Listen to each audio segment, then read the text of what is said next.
मौनी अमावस्या के दिन संगम में पुण्य स्नान को पहुंचे लोगों की भगदड़ में मौत का पता पिलर नंबर 152 बन गया।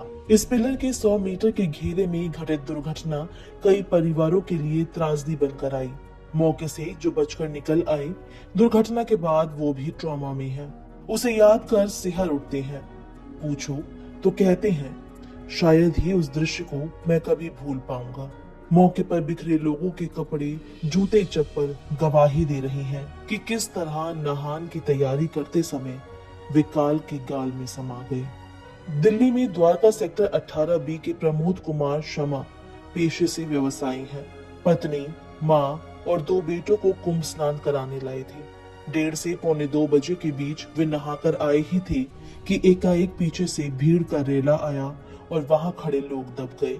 जो गिरा वो उठ नहीं पाया और पीछे के लोग उन पर चढ़ते चले गए। प्रमोद कहते हैं, मैं संभला और देखा तो माँ और बेटे मेरे पास थे। मैंने तीनों का हाथ पकड़ा और घाट से निकलने लगा। पत्नी नहीं दिखी। माँ और बेटे उसे ढूंढने की जिद करने लगे, लेकिन इन्हें बचाना मेरी प्राथमिकता थी। अगर रुकता तो अनहोनी की आशंका थी। बाद में पत्नी केंद्रीय अस्पताल में मिली। बताया कि वो सामान समेटने में पीछे रह गई थी। फ्लैक्स गिरने से वो चोटिल हो गई थी। जहां वो गिरी थी वहां कुछ महिलाएं, बच्चे बेसुध पड़े थे। शायद उनमें जान नहीं बची थी। उन्होंने कहा कि भगवान की कृपा है कि हमारा पूरा परिवार सेफ है।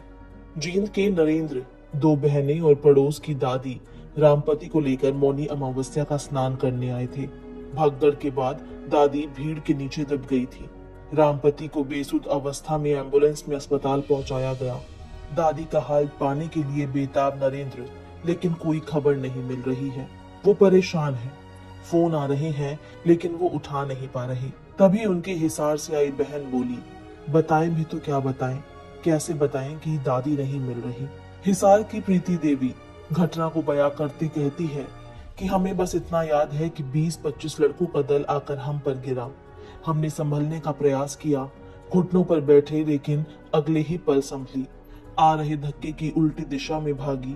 कुछ ही पल में 2 लड़के खंबे की आड़ लेकर हम लोगों को खींचने का प्रयास कर रहे थे। वे हिम्मत बढ़ा रहे थे।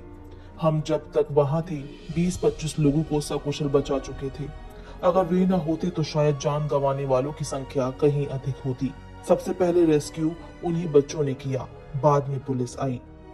केंद्रीय अस्पताल में अपने साथियों का सामान बटोरे, माथे पर हाथ रखे गोंडा के मोतीलाल बताते हैं, 144 साल बाद ऐसा संयोग बन रहा था, इसीलिए हम लोग बड़ा मन लेकर आए थे। लेकिन क्या कहें, वो अब काली घड़ी कभी भूल नहीं पा रहे। हम लोग 28 लोगों के साथ त्रिवेणी स्नान के लिए आए थे। भीड़ की वजह से हम 2 दलों में बंट गए। फिर भी सब खुश थे। घाट पर पहुंच चुके थे। नहान की तैयारी थी। तभी एक एक पर एक लोग गिरने लगे। हम लोग भी फंस गए, लेकिन जैसे तैसे बचे। हमारे साथ आए श्री नारायण की पत्नी नीचे दब गई। उसे चोट आई। अस्पताल में इलाज को लेकर आए। उन्हीं के इंतजार में हूँ। भगवान ने मानो हमें नया जीवन ही आज दिया है। वहीं भोपाल से आए 6 लोगों के ग्रुप में रश्मि तिवारी को एम्बुलेंस लेकर जिला अस्पताल पहुंची।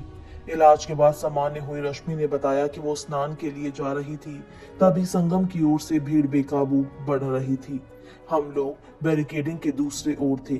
भीड़ ने बैरिकेडिंग तोड़ दी। वो बेधड़क चले आ रहे थे। अचानक वो भीड़ में दब गई। कई लोगों को कोहनी से चोट लगी। मेरी सांस फूलने लगी। मेरा शरीर साथ छोड़ रहा था, लेकिन मेरे साथ वालों ने मदद की।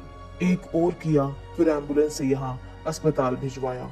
महाकुंभ की ये त्रासदी आस्था पर गहरा घाव छोड़ गई। कुछ लौट आए, कुछ हमेशा के लिए बिछड़ गए। चीख पुकार, टूटते बैरिकेड, बिखरे सामान, हर निशानी उस काली घड़ी की गवाही दे रही है।